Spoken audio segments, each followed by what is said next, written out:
Hi everyone, I'm John Hanlon with Destinations of History, and today we're talking about the best way to get cell phone coverage to stay connected when you're outside the United States on your smartphone. Now the answer is not what you might initially expect. It's not to call your American carrier and to add the countries, tell them the countries you're going to and to add that to your plan, because they will charge you an exorbitant rate. It will be extremely expensive to spend, say, a week or two in France or in England or wherever it may be if you're on Verizon or Sprint or Tmobile, just by adding those countries to your plan. That is not the best way to do it. That's not the most cost-effective way to do it. The key here is actually to put in a SIM card once you arrive in the country, to get a SIM card based in the country that you're going to, after you land in the airport. So most major airports have a kiosk right inside the airport, and you just stop by the kiosk and you pick up a SIM card. Now, a SIM card is in your phone right now, and that's how your phone communicates with your carrier here in the United States. And you'll simply take the SIM card out of your phone, say if you're on Verizon, you'll take the Verizon SIM card out of your phone and then put in the SIM card for the foreign carrier. And this is very, very cheap compared to working with the carriers here in the United States to get coverage outside the US. So basically, it'll be $10 to $15 for this SIM card, and that comes with a certain amount of data and minutes. Unless you're doing heavy talking on the phone or a ton of watching videos, you will have no problem usually with the packages that they allow. It'll be 1 or 2 gigs for $10 or $15, so extremely cheap compared to adding that plan again with your carrier here in the US. So the key is to look for the kiosk in the airport. If you are going into a smaller foreign airport, they may not have the kiosk, or if you're coming in late at night.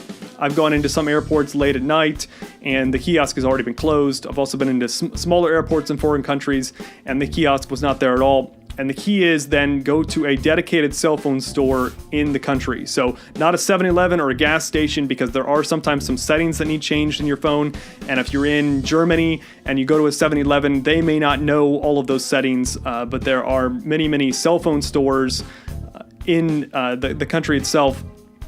And they'll be able to install that SIM card for you, and they will know exactly, they're used to working with foreigners, and they'll know exactly what settings need changed, if any settings need changed on your phone, and they'll be able to get you hooked up. So make sure you not only purchase that SIM card in the store, but stay in the store, let them install it, and make sure that everything is working before you walk out of the store. That's very, very important, but usually the process only takes 10 or 15 minutes, but make sure that you're right there. You stay in the store or the kiosk if you happen to find one at an airport. The airport kiosks are ideal because you can get it done immediately upon landing, and they're used to working with foreigners all day long. That's all they do, so they know exactly what you need. They know the price, they know how to install it in your phone, they know the settings that need switched over. So you do need an unlocked phone. A global phone, I believe, is another name for it. An unlocked phone. If you're on Verizon Wireless here in the United States, all of their phones are unlocked, and so you'll be able to slip that SIM card in, a foreign SIM card, into your phone, no problem.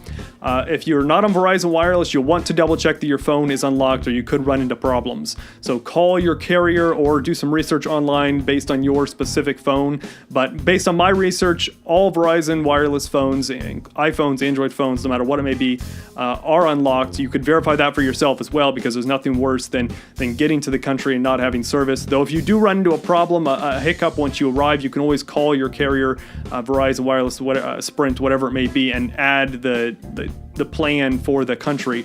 But those plans are going to be extremely expensive. You're going to get a very small amount of data, and it's going to be very, very expensive. Again, $10 or $15 in Germany or England or Spain or whatever it may be. You simply slip the SIM card in. It's going to save you a huge amount of money. So look for that kiosk in the airport. If you can't find a kiosk in the airport, go to a dedicated cell phone store or a major electronics store. Just avoid anything like a gas station, because they will sell the SIM cards, but they do not know how to install them. They do not know the settings that need switched on your phone. So watch for that. I've dealt with that before and ran into some problems there. But that's what we're talking about today. Hopefully that gives you some information about how to better stay connected and get data, voice, texting, whatever the case may be. Usually there are several different packages. As you talk with the person at the kiosk or at the store, they'll be able to explain each one of those. But I've used this in all kinds of countries, both in Europe, in Asia, and we've never had a problem with it. So keep that in mind next time you're traveling. Much cheaper than hooking up with your American carrier and getting it added to your plan.